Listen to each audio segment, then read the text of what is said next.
Bismillahirrahmanirrahim. Assalamualaikum warahmatullahi wabarakatuh. Waalaikumsalam warahmatullahi wabarakatuh. Ya, alhamdulillah teman-teman, pada kesempatan kali ini di Q&A yang perdana ini, insya Allah kita akan ngejawab pertanyaan dari teman-teman yang udah kekumpul. Yaitu ada sekitar 2 pertanyaan yang bakal kita tanyain ke Kang Hari di sini sebagai narasumber yang akan menjawab pertanyaan teman-teman. Nah, sebelum itu kita lihat dulu. Ya, ini tampilannya. Oke, di sini question and answer atau disingkatnya Q&A. Nah, ini suatu wadah buat teman-teman nanya yang seputar Islam yang insya Allah akan dijawab sama perwakilan DKM. Jadi nggak cuma Kang Hari aja, bisa aja nanti sama alumni-alumni yang lain yang juga bisa dibahasnya, nggak cuma di YouTube doang, bisa juga nanti secara live di IG. Semoga aja kita bisa menjalani. Oke, kita lanjut ke slide selanjutnya. Oke, di sini bakal ngejelasin singkat dulu tentang mekanismenya. Yang pertama, teman-teman bisa ketik di browser teman-teman ataupun klik di bio IG DKM, yaitu kalau misalnya di browser ketik bit.ly/Q&A n yang kecil.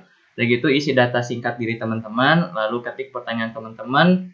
Teman-teman juga bisa masukin file untuk mendukung pertanyaan teman-teman untuk menjelaskan pertanyaan teman-teman biar lebih mudah dipahami. Lalu teman-teman harus sabar menunggu jawaban dari perwakilan DKM. Ya, misalnya salah satunya ini Kang Hari. Oke, lanjut lagi. Nah, langsung aja nih Kang, yang ada pertanyaan yang pertama dari VNZ. Assalamualaikum. Saya mau nanya, kalau saya mau jadi aktuaris apakah boleh? Soalnya kan seperti meramalkan masa depan, tetapi menggunakan ilmu matematika, komputer, dan lain-lainnya. Mohon pencerahannya Kang. Gimana nih Kang?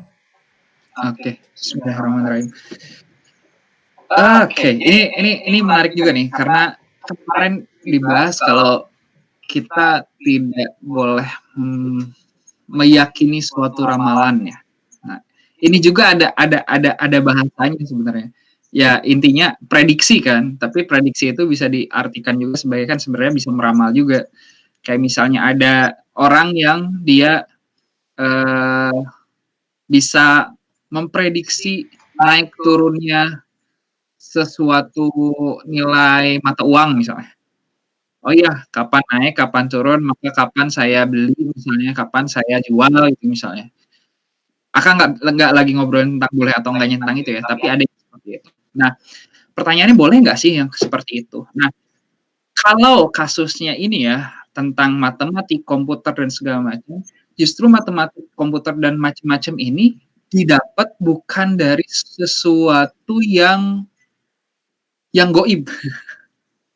Ya, itu bukan sesuatu yang gaib, tapi itu sesuatu yang dipelajari. Jadi ada orang-orang yang dia mempelajari fenomena-fenomena fisis yang ada di alam ini, dan akhirnya dia bisa bilang bahwa F itu sama dengan M kali A. Bahwa kalau misalnya jalan dari misalnya teman-teman dari rumah begitu pengen ke 20, kira-kira jalur tercepat kemana ya? Itu juga kan itu beramal kan? Iya nggak? Cuman itu didapat dengan ilmu-ilmu yang jelas. Jadi itu bukan termasuk ramalan yang nggak boleh. Bahasanya jangan ramalan, itu adalah prediksi yang emang benar-benar bisa mendekati sesuatu yang benar-benarnya. Apalagi kayak misalnya sekarang Google Maps itu kan udah jelas ya, 25 menit tuh ya 20 menit itu datang langsung nyampe gitu. Itu bukan dari ramalan, tapi itu dari perhitungan matematis yang bisa dibuktikan dan diargumentasikan secara ilmiah gitu ya, secara ilmiah gitu. Kayak statistik itu juga kan ada ilmunya. Kapan prediksinya apa, pakai Akang nggak terlalu kebayang sih statistiknya gimana, ada Gaussian, ada apa gitu. Itu tinggal pakai itu udah gitu bisa keluar. Gitu. Nah, kalau itu insya Allah boleh. Yang nggak boleh itu prediksi dari garis tangan gitu ya. Ngelihat dari bintang-bintang gitu ya. Oh kayaknya maksudnya ini gitu. Ngelihat dari ini mukanya kamu tuh rautnya kayak gini. Nah, itu nggak ada ilmunya, itu tidak bisa terdefinisikan secara logis. Betul. Gitu ya nggak boleh. Kalau misalnya ada ditanyakan lebih lanjut, nanti monggo ditanyakan lebih lanjut aja ya. Tapi kebayangnya akan seperti itu untuk menjawabnya. Oke, Gitu. Masya Allah. Berarti yang berdasarkan keilmuan ada apa asbabnya boleh ya kalau secara Islamnya gitu ya Kang? Karena ilmunya berdasarkan ilmu fisis, ilmu alam gitu. Ilmu alam yang clear gitu. Kayak misalnya ini sekarang, oh ya ini juga kan itu tanda kutip ramalan juga kan. Kok bisa kita tahu besok azan subuh jam berapa? Azan zuhur jam berapa? Iya, iya. Bahkan sebulan, bahkan setahun gitu. Kok bisa tahu? Karena itu bukan ramalan. Itu melalui perhitungan bahasanya. Itu melalui perhitungan. Karena kita udah tahu definisi zuhur itu apa. Oh, matahari di atas kepala kita. Kita udah tahu ilmu astronomi untuk menghitung ketinggian matahari di Bandung dengan ketinggian sekian, maka zuhur untuk tanggal 1 April adalah jam sekian. Itu pakai perhitungan-perhitungan yang detail, ada panjang gitu ya. Kita tinggal pakai rumusnya dan keluar langsung hasilnya. Seperti itu. Kalau yang itu insya Allah nggak apa-apa. Wallahu a'lam bishawab. Oh, Masya Allah. Berarti ini buat yang bertanya berarti boleh-boleh aja ya asalkan bukan kayak tahayul gitu ya, bukan dari yang ramal-ramal nggak jelas dari kartu tahayul, kurafat gitu ya. Yang kurafat ini nama pekerjaannya tuh carrot ya nggak sih Kang yang meramal gitu. Tahu tarot. Oh ya tarot. Tarot lagi. Mohon maaf. Kartu tarot. Nah, itu kan nggak jelas ya. Itu tergantung dari ambilan kartunya, nggak bisa diprediksi kenapa. Itu menganggap bahwa ada suatu kekuatan gaib yang akhirnya menakdirkan bahwa kartu itu keluar. Nah, itu kan yang masalah. Percaya sama siapa gitu. Padahal lo udah bilang bahwa yang kayak gitu mah emang ya udah ada aja gitu. Nggak ada terprediksi. Begitu. Oke, Masya Allah. Semoga terjawab ya ini yang bertanya. Oke, lanjut lagi nih Kak Kang ke pertanyaan kedua dan mungkin yang terakhir. Oke, ini dari aku sendiri nih Kang. Masya Allah. Ya, jadi mungkin kalau ini dibacain agak ini udah pendek sih. Jadi gini Kang, jadi di masjid di daerah rumah aku tuh kalau setiap Jumatan ada 2 azan. Jadi azan yang pertamanya itu sebelum khatib naik mimbar, di mana nada azannya biasanya panjang. Jadi kayak azan biasanya gitu loh Kang. Nah sedangkan nanti tuh azan kedua, nah kan azan pertama udah selesai, itu tuh jamaah tuh pada berdiri ngelaksanain salat sunnah. Yang aku pikirin sih itu kayaknya salat sunnah qobliyah. Cuman aku juga makanya nih bertanya soalnya takut salah juga. Lalu setelah itu yang muazzinnya itu baca doa gitu, kita doa bareng-bareng. Saya itu khatibnya baru naik mimbar, barulah ada azan kedua gitu kan. Azan kedua yang dimana nadanya ini lebih santai gitu, lebih pendek gitu kan. Jadi kayak temponya tuh cepet lah gitu. Tapi tetap merhatiin ininya gitu kan, panjang pendeknya. Nah kalau hal ini gitu kan ini ada dalilnya nggak sih Kang yang sahih gitu kan? Jadi atau enggak emang ada dulu cerita sahabat yang pernah ngelakuin kayak begini, ulama yang nganjurin kayak gini, atau kalau misalnya nggak ada nih Kang, gimana sih sikap kita nih yang berarti harus kan mengingkari. Nah itu gimana sih Kang yang harus kita sikapi ini? Oke, Bismillahirrahmanirrahim. Nah, yang pertama tadi ada yang menarik dulu sebelum ngejawab ini. Benar nggak sih azan harus mengikuti tajwid? Itu juga satu pembahasannya. Nanti kalau ada waktu kita bahas lagi. Tapi poinnya, nah ini sebenarnya ada apa ya? Ada sejarahnya kenapa sih akhirnya ada 2 azan. Kalau nggak salah waktu dulu tuh ini Akang belum cari-cari tahu ya. Karena kemarin dikira Akang random pertanyaannya gitu ya maksudnya. Jadi belum tahu juga, langsung kasih tahu ini. Akang belum tahu detailnya, jadi belum cari tahu, belum dapat dalil yang ini. Tapi Akang pernah dapat cerita bahwa ini sahih. Dulu tuh azan tuh 2 kali karena kalau sekarang tuh azan udah ada toa gitu ya, udah gitu kedengar ke semua penjuru, masjid ada di mana-mana gitu ya. Dan akhirnya semua orang tahu gitu, bahkan yang nggak dengar pun udah tahu ada jam gitu ya, jam sekian bahwa azan. Nah, dulu tuh kasus 2 azan tuh, satu azannya itu di pasar, tanda kutip ya, di Zauro gitu kalau nggak salah ya, di pasar. Buat apa? Buat ngasih tahu bahwa sebentar lagi itu masuk waktu zuhur. maka memberitahukan kepada yang di pasar untuk segera siap-siap, karena kalau misalnya kamu udah waktu masuk waktu zuhur ya nggak boleh ada dagang-dagang, nggak boleh segala macam, berhenti semuanya. Kasusnya seperti itu waktu dulu. Ketika itu terjadi, karena jauh juga, baru nyampe ke mereka siap-siap pulang, akhirnya ke masjid. 2 waktu itu yang Akang tahu argumentasinya karena itu. Nah, untuk saat ini, maka akhirnya ada orang-orang, ada beberapa kelompok yang untuk saat ini ada beberapa pendapat gitu ya. Ada beberapa pendapat. Akhirnya salah satunya yang berpendapat bahwa memang karena itu sudah terjadi gitu ya 2 kali, maka sekarang juga boleh 2 kali gitu. Maka ada kasus yang azan sama azan kedua gitu. Akang nggak tahu detailnya, tapi azan yang pertama itu biasanya kan udah masuk waktu azan, udah gitu ada sholat qobla, qobla Jumat, udah gitu. Entar sholat apa Akang lupa. Akang nggak terlalu nggak. Udah gitu baru azan lagi. Khotib naik mimbar baru azan lagi. Nah, ini tuh untuk ya salah satu cara pandang suatu kelompok gitu yang seperti itu. Nah, kalau Akang sendiri sebenarnya Akang lebih cenderung bahwa saat ini tuh ya azan sekali, karena memang ini dari Akang ya, tanpa Akang mengurangi rasa hormat Akang kepada teman-teman yang memang berpendapat yang 2 azan gitu ya, 2 azan. Makanya Akang sekarang lebih ya udah sok, yang penting masing-masing udah tahu argumentasinya, Akang coba untuk menyampaikan argumentasi yang Akang yakini seperti apa, ya akhirnya silahkan ini. Nah, sebelum Akang ngobrolin tentang bagaimana seharusnya bersikap, Akang coba jelasin dulu tentang yang ini ya. Nah, baru akhirnya Akang yang berpendapat kalau yang sekarang tuh azan ya sekali gitu. Karena memang ketika udah sekali pun udah ada toa dan semuanya udah kedengeran gitu ya. Bahkan orang-orang juga udah tahu setiap sekarang di daerah-daerah masing-masing udah tahu sholat zuhur itu jam berapa, maka sebelum jam sekian itu udah pada beres, sudah ada pulang, itu udah clear. Jadi emang azan ya sekali, udah gitu sholat Jumat beres gitu ya. Yang Akang pahami sekarang seperti itu. Nah, gimana kalau misalnya kita yang memang tidak berpendapat azan 2 kali, tapi di masjid yang azan 2 kali gitu kan ya. Ya, benar. Nah, apa yang kita lakukan? Ya ikuti aja gitu, nggak apa-apa gitu. Cuman kalau misalnya Akang salah satu yang berpendapat nggak ada sholat qobla Jumat. Yang ada itu datang ke masjid sholat intidor ya namanya. Sholat intidor itu sholat 2 rakaat sampai khotib mimbar. Nah, ketika memang Akang yang tidak berpendapat yang berpendapat bahwa azan sekali, sholat di masjid itu bukan berarti akhirnya nggak sholat di sana, nggak gitu juga gitu ya.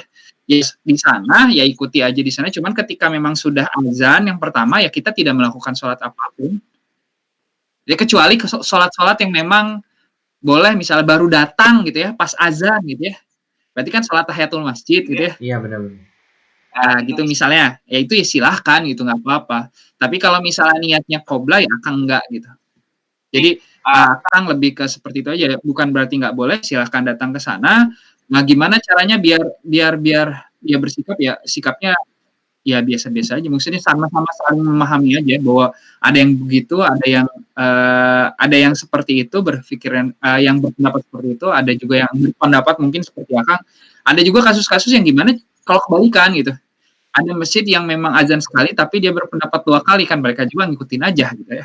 Maksudnya ya datang ke sana ya ketika memang azannya cuma sekali ya mereka juga nggak ada masalah sebenarnya mah. Justru ya udah sama-sama saling mengerti aja. Kalau waktu dulu pernah ada kisah siapa ya? Ada 2 ulama, terkenal deh ulamanya. Suatu ketika dia datang suatu masjid cuman dijaharkan atau Akang lupa ya antara dijaharkan atau tidak, atau membaca bismillah atau tidak, Akang lupa di antara 2 kasus itu. Tapi ketika padahal dia itu tidak berpendapat seperti itu gitu. Tapi ketika datang ke masjid itu ya dia melakukan yang kebiasaan ada di sana. Karena untuk menjaharkan atau tidak itu sesuatu yang bukan yang ya kalau ada sih menurut beberapa mazhab penting juga gitu ya. Tapi yang nggak fundamental menurut dirinya gitu ya. Jadi untuk membaca sama tidak membaca ya nggak apa-apa gitu dia. Makanya dia mengikuti aja apa yang ada di sana gitu. Padahal sebenarnya bukan dia tidak membaca, tapi dia mensirkan, sisanya menjaharkan. Jadi memang itu situasional banget lah gimana caranya. Tapi untuk poin yang ini ya nggak apa-apa gitu. Jadi sholat di sana, ikuti aja dengarkan azannya. Pas lagi udah azan ya kita tunggu sampai khotib naik mimbar, azan, udah segala macam masih ngikutin sama aja. Mungkin gitu. Masya Allah. Berarti boleh pas azan satu selesai mungkin bisa kita lakukan buat berdoa mungkin ya Kang ya kan waktu mustajabnya mungkin gitu. Bener nggak sih kan anggapan yang kayak gitu kan ada dalilnya kan itu. Jadi Nah itu aku nggak tahu. Soalnya kan azan iqomah itu ketika ini ya, ketika bukan di Jumat ya. oh iya iya benar. Kan kalau ketika di Jumat mah azan, udah gitu kan kita mendengarkan khotib ya. Iya iya. Nah untuk di Jumat apakah yang di antara azan satu azan kedua itu termasuk itu akan nggak tahu. Tapi karena akan nggak tahu, akan tidak akan yang menyarankan tidak berpendapat seperti itu dulu aja lah. Ya udah biasa aja, ya seperti biasa aja gitu. Sama kayak kalau kita nunggu khotib naik mimbar lah gitu. Mau baca Quran, mau apa gitu ya. Ada yang mendengarkan, ada yang sholat intidur, ada yang apa ya silahkan gitu. Cuman yang tadi masalah juga kalau ketika udah azan itu ada sholat intidur atau mungkin sholat intidur itu sholat menunggu khotib naik mimbar. Khotib naik mimbar itu ketika memang sudah masuk waktu zuhur. Tapi ketika udah azan, nah ini kan udah masuk waktu zuhur ya, berarti kan daripada nggak yakin, ya mendingan nggak usah melakukan sholat intidur juga gitu. Ini sementara yang menurut Akang, karena Akang belum mencari tahu lebih detail tentang itu. Jadi ya udah, lakukan aja, nggak ada sesuatu yang ini. Kecuali sekali lagi baru datang telat pas azan. Ya udah itu bisa sholat tahiyatul masjid gitu ya, bisa sholat syukrul wudu ya silahkan gitu. Begitu. Nah ini juga salah satu yang apa ya? Salah satu yang jadi ini Akang juga waktu dulu tuh, kok sholat apa sih gitu ya? Dulu mah rada-rada parah lah. Masih suka nyalahin gitu. Padahal nggak juga. Karena bisa jadi orang-orang yang sholat itu ada sholat duha, sholat apa? Tahiyatul masjid, sholat syukrul wudu, sholat apa? Kadang-kadang di hati kita mikirnya kok nggak ada sholat sih, salah. Guys, itu salah. Yang seperti itu salah. Akang sudah melewatinya. Jangan seperti itu ya. Karena bisa jadi ya mereka melakukan sholat yang mereka tahu bahwa itu benar, ya udah. Oh, Masya Allah. Wah, pelajaran banget nih tadi dari penyampaiannya itu banyak banget nih faedah-faedah yang bisa diambil. Berarti sama ini sih Kang, berarti kalau nanti di azan keduanya tuh perlu nggak sih kita baca doa setelah azan lagi atau kayak ya udah gitu langsung nyimak apa yang khatib sampaikan? Kan udah tuh udah langsung naik khatibnya yang menyampaikan khutbahnya. Itu benar. Kalau yang sekarang Akang pikir ya, belum Akang konfirmasi lagi. Karena ini masalah ya berdoa itu ketika azan selesai ya berdoa aja nggak apa-apa. Oh, Karena kan defaultnya ya ini juga pembelajaran sih. Kalau Akang mikirnya gini, ketika memang tidak diminta ya tidak melakukan doa. Tapi doa itu diminta ketika sudah selesai azan diminta untuk baca doa itu. Ya udah Akang megangnya yang itu aja gitu. Jadi ketika udah ada azan ya baca doa, ketika ada azan baca doa, kecuali nanti dapat lagi argumentasi yang lain tentang oh iya ternyata memang yang penting itu yang pertama atau yang kedua, ya udah gitu. Tapi sementara karena emang Akang belum tahu, Akang mikirnya justru yang lebih yang lebih aman sekarang yang Akang lakukan adalah ketika itu ya baca lagi doanya gitu. Begitu. Wah. Nanti kayaknya menarik juga nih. Akang pengen pengen nge-share bagaimana cara berpikir ketika memang kita tidak mengetahui sesuatu nih. Udah gitu ada kasus. Nah, gimana nih cara berpikirnya di awal ketika memang kita belum tahu gitu. Itu penting juga. Yang kedua mungkin nanti kayaknya yang begini-begini menarik untuk disampaikan nih, untuk dijabarkan ya tentang ya yang tadi Akang sampaikan juga tentang mazhab itu apa, ittiba itu apa, taklid itu apa, khurafat itu apa. Nah, itu kayaknya penting untuk dibahas satu-satu. Oh, ini kayak gini. Atau misalnya azan Jumat itu 2 kali atau sekali ya, nanti itu ada pembahasannya juga gitu. Misalnya itu rame-rame tuh. Minimal dari satu sudut pandang gitulah. Gitu.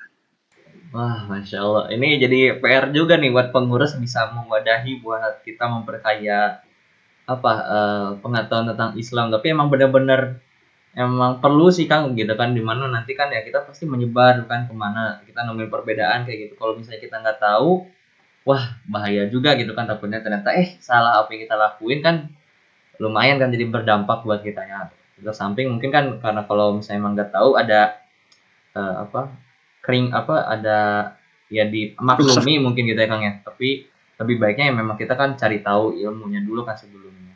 Wah, Masya Allah. Boleh. Ini jadi PR juga nih. Oke teman-teman, mungkin itu aja untuk Q&A perdana pada kesempatan kali ini.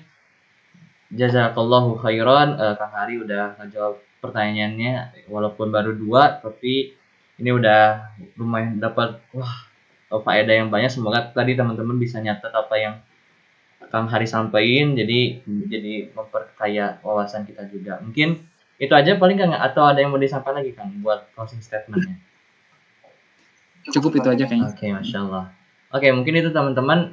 Jangan lupa teman-teman bagi yang ada pertanyaan-pertanyaan seputar Islam, langsung aja diketik pertanyaannya di form yang udah kita sediain, pengurus sediain di bit.ly/Q&A. Ini jangan lupa kecil.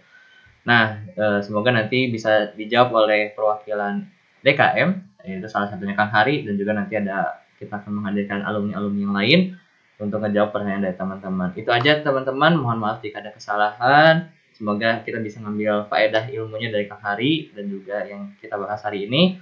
Billahi taufiq wal hidayah. Wassalamualaikum warahmatullahi wabarakatuh. Waalaikumsalam.